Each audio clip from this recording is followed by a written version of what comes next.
that I do on the other channel, and you shared your supernatural story, and it was powerful. So you had an encounter that started at a birthday party. You ended up slipping out of your body, and you were being dragged into something you never expected. So Ashton, feel free to take us back as far back as you want to, and paint a picture. What happened that night? So that night it was, well, I thought it was going to be normal. It was like you said, at a birthday party. I wasn't expecting any of the things that happened to happen. I was kind of just minding my business. Everybody's in the backyard, listening to music, eating, walking and talking. I'm just minding my business. And it all kind of started leading up to that night. I had been having some backsliding issues with the Lord because the Lord had been telling me to let go of smoking and previously drinking. I was heavily addicted to both of those things because I was in deep depression. I was in a really toxic relationship and went through a bad breakup because of that. So I was kind of like just drowning myself into anything that would keep me distracted from that. And I started going to church. I got baptized and everything. I got filled with the Holy Spirit at age 18 actually, but I backslid really bad. So I came back to the Lord and I told him I don't want to smoke anymore, but it's to the point now to where I couldn't stop if I wanted to, and I wanted to, but I literally just couldn't stop because I was that heavily addicted. So it started when I prayed this prayer. I asked God to take the taste of the weed out of my mouth permanently to where I could never pick up another blunt ever again. And he did just that. So leading up to this night, actually before the day that this happened, I had went with a friend that I met up with him. We used to go to school together. I was in like 8th grade and I think he was in like 9th grade or something. We met up and smoked, but I hadn't seen him in a really long time. And even in school, we didn't talk that often. But when we met up, he offered to smoke with me, and he had like his, weed already rolled. And I didn't think anything of it. So I smoked with him. We sat in his car, and I had also brought a friend with me. And something started to feel just weird, like off. And we were kind of just sitting in the car talking. And I noticed like even stuff around his house, it didn't look right. Like most people have like furniture, most people have like their room, it looks like home when you go into their house. And this place, it looked abandoned. And I'm like, you live here? Like it does not look like you live here.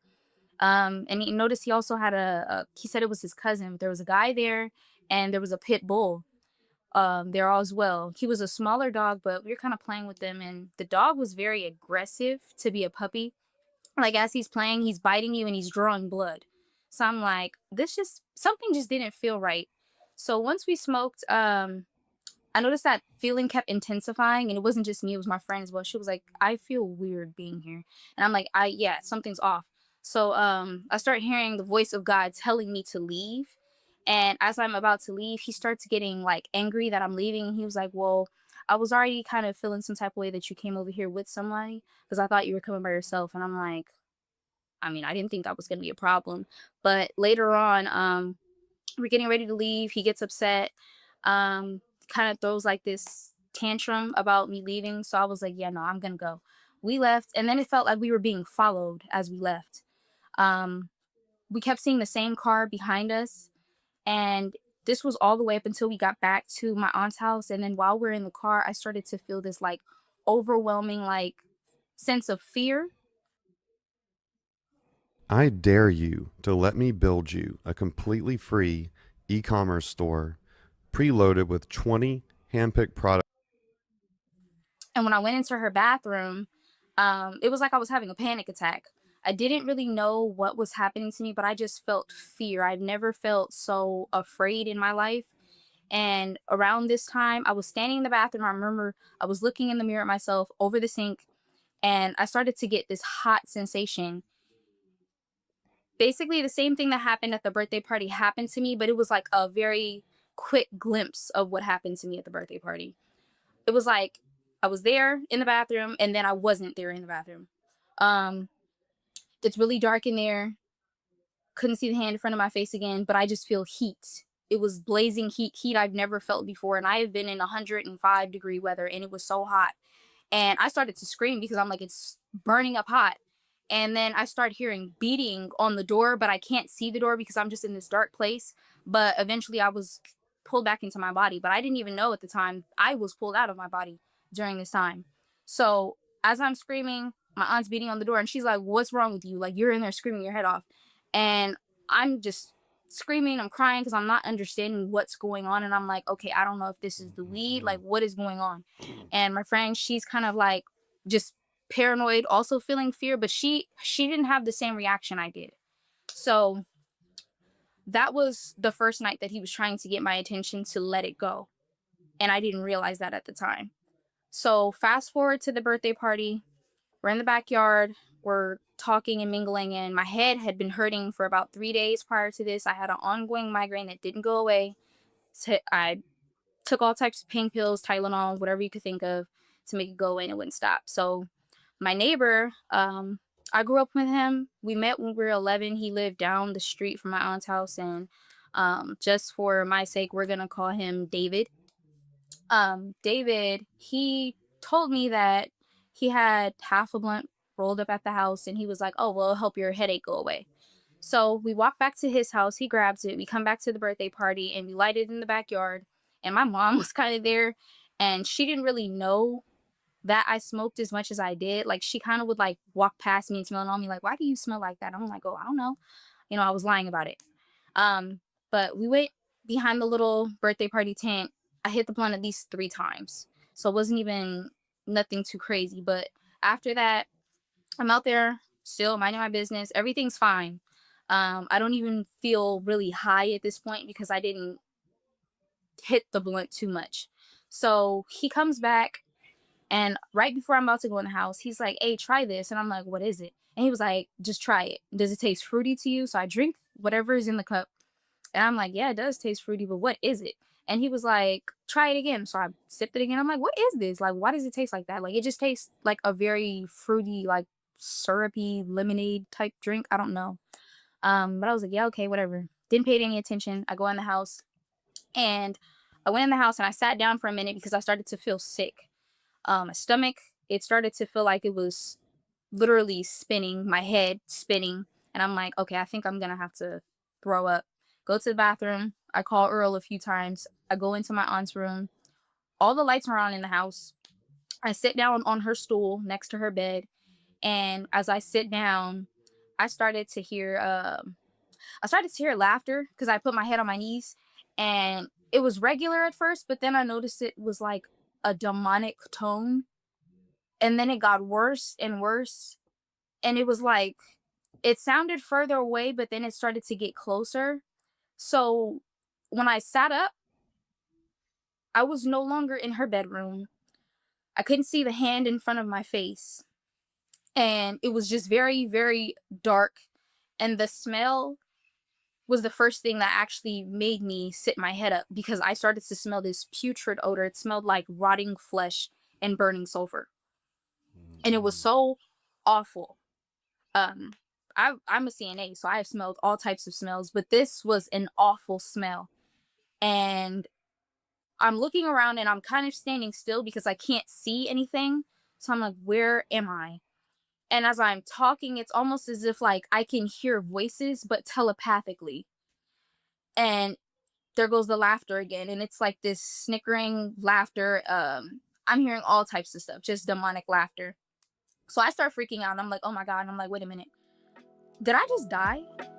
Before we get back to the episode, if you're enjoying this interview, can you take a second to subscribe? It really helps us reach more people with these powerful stories. Thank you in advance. Now let's get back to the interview. And it was like, I don't even feel like I'm in my body. Like I have a body, but it's not my human body, if that makes sense. But I just started to feel like this overwhelming sense of fear once again. And it came over me. And this fear was alive. The darkness that I was in, it was alive.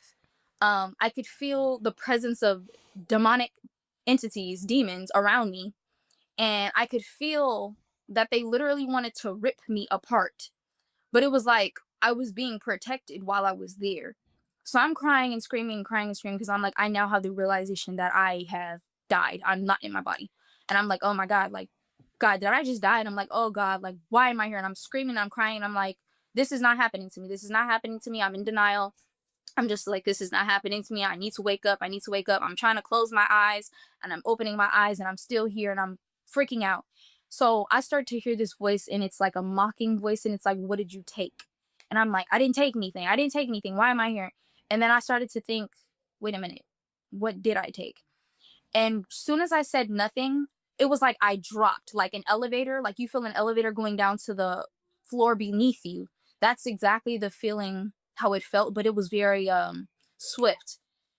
And I just felt the fear growing and the darkness. It was almost like it was breathing. While I'm there, I'm crying and I'm screaming, I'm crying and I'm screaming, and then I get pulled back into my body.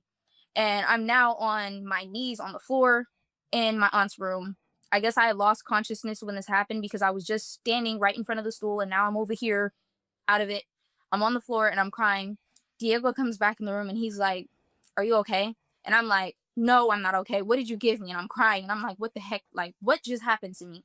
Because just a few seconds ago, I wasn't here. So it's like I'm aware, but I'm in denial of what's going on. And then I'm like, okay, whatever it was that he gave me, maybe I'm tripping out on it.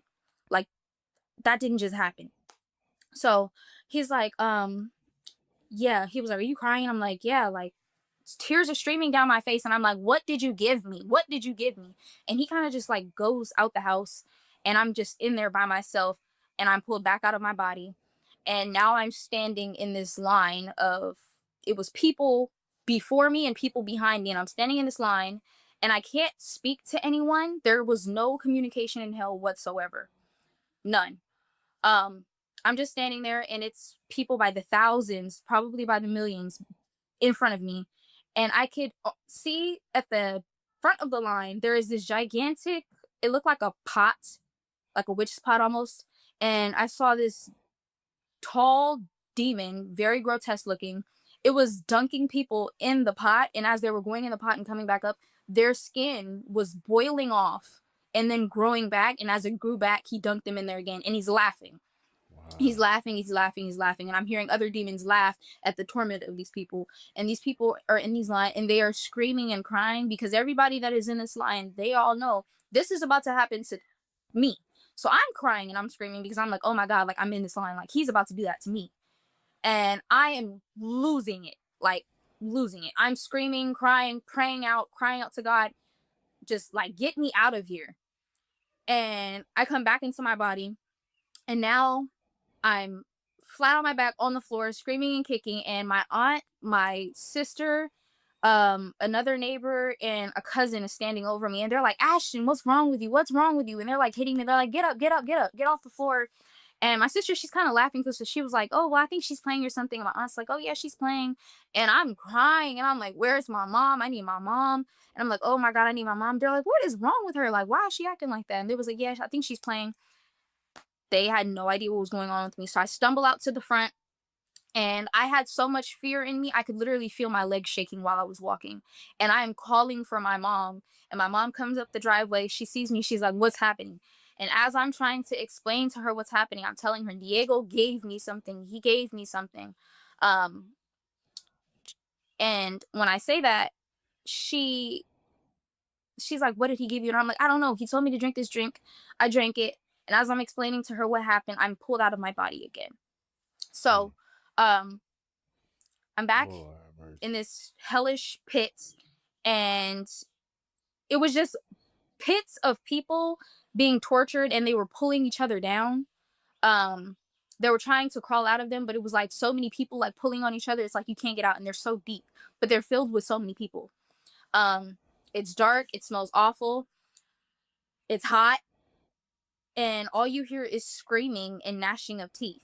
Like, if you've ever been to a concert and you hear people excited to see their favorite artist, and I'm talking about almost like a million people screaming, can you imagine people not screaming in excitement, but screaming in terror and in fear? You will never get that sound out of your head. It is the most horrifying sound you can ever hear. Jesus. And when they say that there's gnashing of teeth, it's literally people gritting their teeth because of the pain that they're in, and you can hear it. Like, it's by the millions of people. And it is the worst feeling that you could ever feel. It was horrible. And it takes me back to even talk about it because I remember the feeling, the overwhelming sense of fear. There is there's no fear here on earth that could amount to the amount of fear. You felt it in every single atom of your body, every fiber of your being. So as this is going on, I'm pulled back out of my body. My mom, she's shaking me, Ashton, wake up, wake up.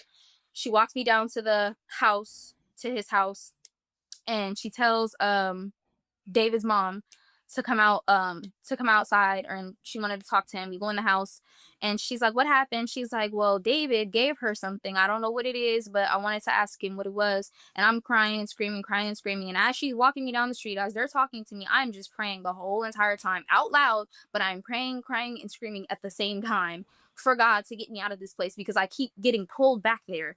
And it, now that I know, it was like my soul leaving my body and I was fighting for it to stay there. To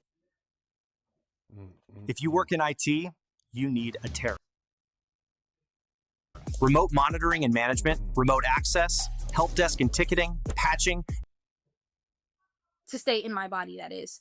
So he comes out the room and he's crying, and I'm like, in my head, I'm like, he's like, I didn't give her anything. And I'm like, if you didn't give me anything, why are you crying? Like, there's no reason for you to be crying. Like, I'm the one literally being pulled out of my body here. So he's like, I didn't give her anything, I didn't do anything. And he goes back in the room, and his mom follows him into the room trying to figure it out. And while I'm standing in there, I feel me about to get snatched out of my body again. It's like, now it's happened to me a few times during this occurrence of me basically being at my aunt's house, walking to his house. I can feel me when it's about to happen. So I'm like, oh God, here it goes again. Pull back out of my body. And right before his sister, she puts me on the floor because I'm like losing it still. And when she lays me on the floor, I don't want to be on the ground because while I'm on the ground, it feels, hell feels closer to me, like it's beneath me. So I didn't want to be on the ground. And before I'm pulled out of my body, I feel this, it's like an exploding feeling in my brain. I could feel it. It almost felt like an aneurysm. And it felt like something in my brain literally exploded.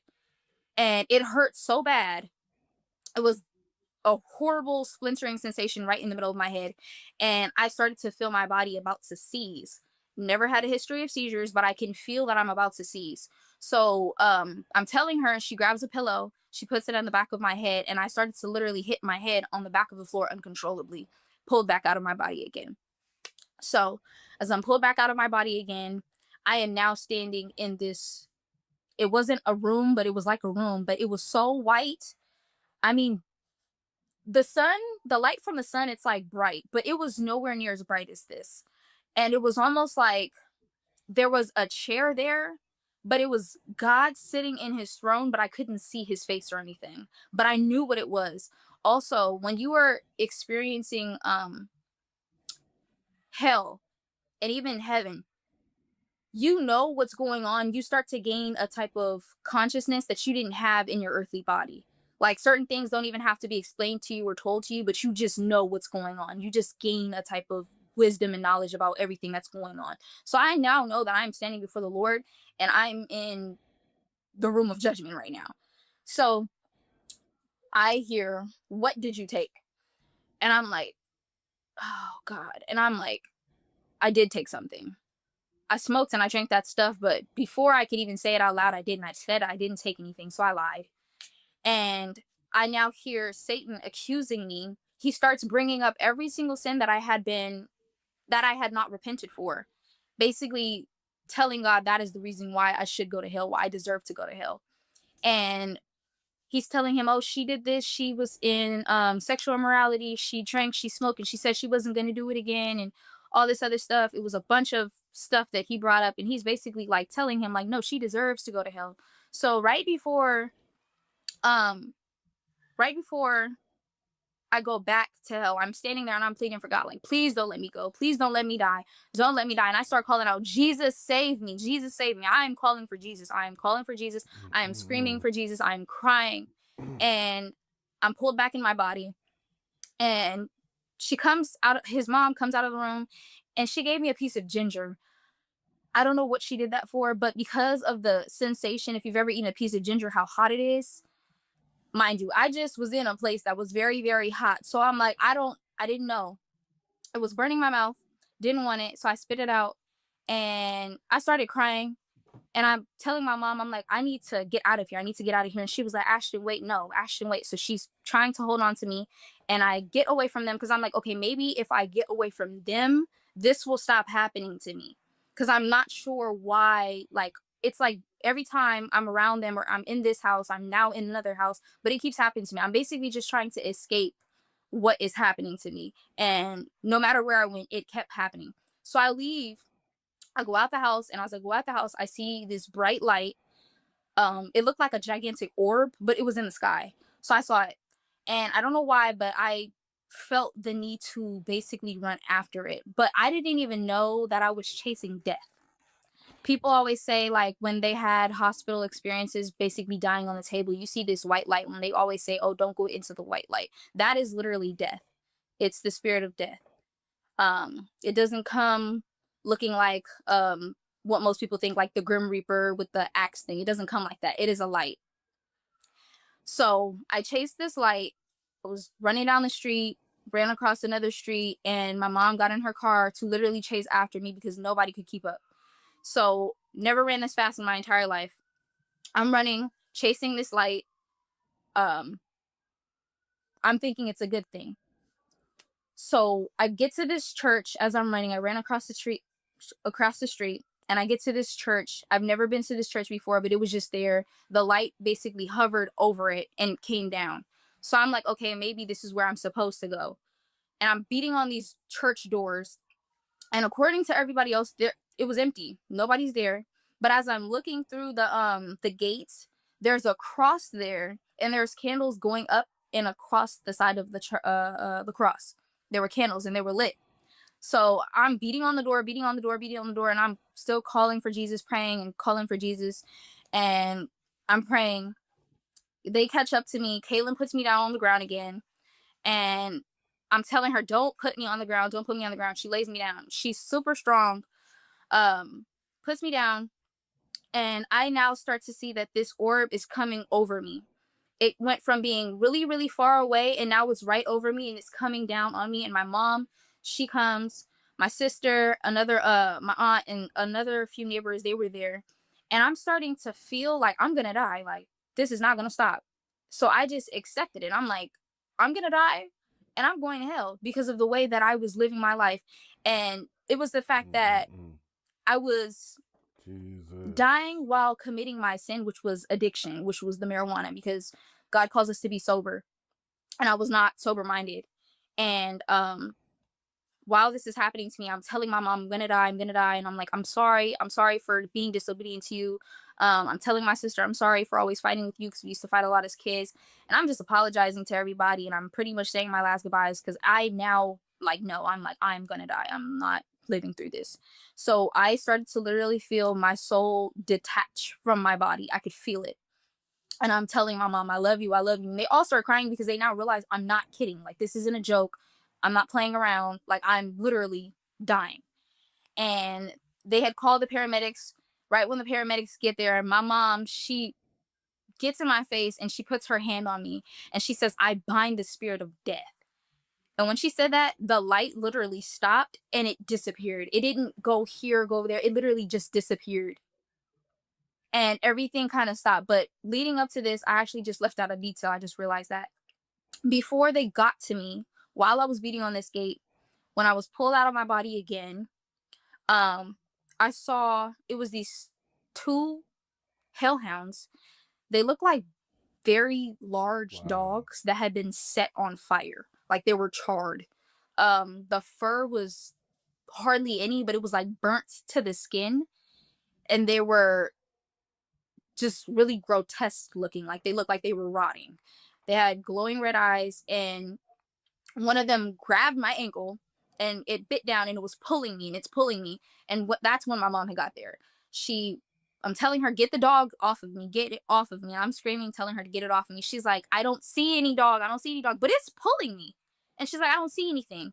So she's grabbing me because this thing is pulling me. And that's when I kind of went back into the, I don't even know what to call it. I'm just gonna say like the hell realm. Um, I'm now laying on my back.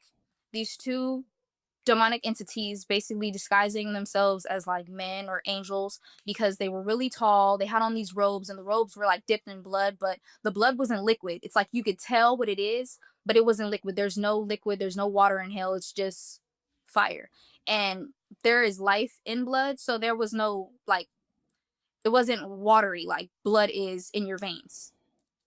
So they had they were trying to nail me to this cross, and they were laughing because I knew who Jesus was, but I was not living for him. So it's like, as a Christian, a lukewarm Christian, if you die and go to hell, they mock you because it's like you had the opportunity to live right before Christ, but you didn't. You knew who he was, but you didn't. So they mock you, and they will crucify you on a cross as a form of torment. And they had these nails about this long, and they were barbed nails, like basically other nails coming out the side of the nails. And they pulled my arm back. And right when they pulled my arm back, getting ready to hit me with this hammer thing, they were going to nail my hand to this wood. And right before that happened, that's when I was pulled back into my body. And then that's when they grabbed me and put me down on the floor. So, while this is going on, after she binds the spirit of death, the paramedics get there, and everything kind of like slowly starts to stop a little bit. I still can feel that feeling, that fear feeling lingering, but it started to like slowly go away. But at this point, I'm literally in shock about what's going on, and I can hear my heartbeat. It was beating so loud, you could literally hear it outside of my chest. And my pupils were dilated, meaning they were really, really big. The paramedics, they came, they're shining light in my eyes, and they're trying to see if they needed to strap an AED on me to basically shock me because they could tell I'm about to go into cardiac arrest. So they start pulling out these machine things. They're strapping them onto my chest. They're putting me in the stretcher. They're asking me questions, and they're asking my mom questions. But at this point, because I'm in shock, I'm not responding. But then I hear the voice of the Lord say, "Don't say anything. I need to show you something." So they put me in the ambulance, and I'm just sitting there, not saying anything. And I'm scared out of my mind because I'm still trying to figure out what just happened to me. And I'm like, I'm aware, but at the same time, it's like now I don't even know. I feel out of my mind at this point. I literally feel crazy. And I'm like, okay. He shows me this vision, and I'm standing over my own body, and I'm laying in a casket. And my mom, I seen other family members, my sister, and they're standing right next to the casket, and they're crying and weeping over me. And God literally showed me, he allowed me to live because that was where I was supposed to be. But he allowed me to live to tell other people what I saw and how real hell is. But he literally showed me my funeral. I was supposed to die that night, but he allowed me not to. And he told me to tell everyone what I saw, whether they believe me or whether they don't. And that is what I'm just supposed to do. And it took me a long time to actually do that, because I was scared. I was literally scared. And it was to the point to where it's like when something happens to you so traumatic like that, I developed PTSD, and I was still wondering, like, did I trip out? Like, this it didn't feel real. And I couldn't fathom the feeling that I felt for God to say, I could have taken my hand off of your life. I could have took the breath out of your body, but I chose not to because I wanted you to tell other people what you just saw. So because of that, I did what he said and I obeyed God, but it took me a long time to, and he had been constantly urging me to tell people, and he never let me forget that. He never let me forget that night, as much as I tried to forget it because it was so traumatic. It gave me nightmares, kept me up at night. There were several times I woke up out of my bed screaming out of my sleep, and my mom would have to come in my room and ask me, am I okay? Because I would literally see it when I would go to sleep at night. But back to when they got me in the ambulance, they rushed me to the hospital, and they started pumping fluids in me because basically what happened in that drink that he gave me, it was codeine, and I'm allergic to codeine. I never had it before, so I didn't know. And because of the allergic reaction, it was literally killing me. Mm-mm-mm. So they flushed my Wow. system, flushed my blood and everything. And they waited to just make sure that everything was out of my system. And while I'm sitting there in the hospital bed, the entire time when it stopped, my leg was still stinging, but because of everything that was going on, I wasn't trying to pay that much attention to it, but it was still stinging where the dog bit me. And I told my mom that my leg was still stinging, and she was like, I didn't see any dog. I didn't see anything bite you. She pulls my sock off, pulls my pant leg up, and she looks at the back of my ankle. And when she looks at my ankle, her face, it was just this look of shock and horror on her face because there was a bite mark on the back of my ankle. It looked like 2 fang marks, Mm-mm-mm. but it also looked like a burn, like it was burned into me. It wasn't just like a bite mark. When it bit me, it felt like somebody took hot coals off of a barbecue grill and burned me. It didn't just feel like a bite, it was a burning sensation. So she started to literally cry because she didn't believe me, because she's like, okay, you say this thing bit you, but I didn't see it. I didn't see any of this stuff. But she started crying because she believed me. And there's proof there. It bit me. So she was like, oh my God, like she didn't know what to say. So she sits down and I said, Mom, I have so much to tell you. What just happened to me? And she started crying as I'm telling her, and I'm telling her the details of all of this stuff. And she was like, yeah, you saw hell. Like, and I'm telling her I was supposed to go there. Like, God just, he let me live. Out of the million people that die every single day and go to hell because of the way that they live their lives, he saved me. And I will forever be grateful, because there were so many other occurrences before that one to where I was supposed to not be here. I was almost even sex trafficked leading up to this event. It was, he saved me out of that, saved me out of every single situation that I have been in, situations where I was not supposed to make it out. At least alive, that is. I was not supposed to make it out. And because of the way that I was living my life as a lukewarm Christian, I would have died and went to hell. And people think you say, oh, you could say the sinner's prayer, and, you know, even if you know you're going to sin, you could just repent later for it. It does not work like that. No. Not It at does not all. work like that. You can say that you love him with your lips, but if your heart is far from him, your final resting place when you close your eyes is hell. You cannot live your life any type of way that you want to and then say, oh, well, I know God and I love God just because I go to church on Sundays, but Monday through Saturday you're living your life in sin consistently. Mm. It doesn't work like that. Nope. And it took me a while to actually realize that. After that happened to me, I literally didn't leave my house up until 2 to 3 weeks. Anytime my mom's like, oh, come with me to the grocery store, I'm not going anywhere. I was scared out of my mind to go anywhere, to even eat anything, to drink anything. All I wanted to do was sit on my bed and read my Bible because I was horrified. And Wow. people think that when you tell them about hell, you're fear mongering, and it's not to fear monger, but that is something that you should be afraid of. You should be Yeah. afraid of being tormented and burning for eternity. This life is very short. Eternity is forever, and this is a torment that will go on non-stop. Like, it will never stop, ever. Do you really want to live your life like that? It's not worth it. It's not worth it. And just walking before Christ, it's not an easy thing. But God never said it would be easy, but you literally have to die to yourself every single day, That's true. because it's serious. It's way more serious. It's not a game. People play around with it, but it is not a game. And the Lord is literally pouring out his spirit on many and showing people. I've had many dreams of even like judgment that's coming upon this world because of the way that people live. And it's not a joke. And he does not wish for anyone to perish. But it's like, if you go your entire life rejecting God and then you expect to spend eternity with him, it doesn't make any sense. It ain't gonna happen That's like if that. you go to someone's house and you say, okay, well, I think you should let me in because I'm a good person. They're not going to let you in because they don't know you. It's the same thing with God. He has no relationship with you. If he has no relationship with you, he's going to say, depart from me, for I never knew you. Yep. You will not inherit the kingdom of heaven walking in unrepentant sin and living and thinking, oh, well, I'll just repent for it later, and just thinking it's okay. You're not. That is a lie. That is a lie from the pit of hell. That is a deception from the enemy. You cannot live your life like that. And it took me a long time to realize that, but over time he revealed things to me slowly and surely. And when something like that happens to you, it's like you start to move differently. You judge yourself before you can even judge anybody else. It's like, well, Exactly. look at where I almost end up.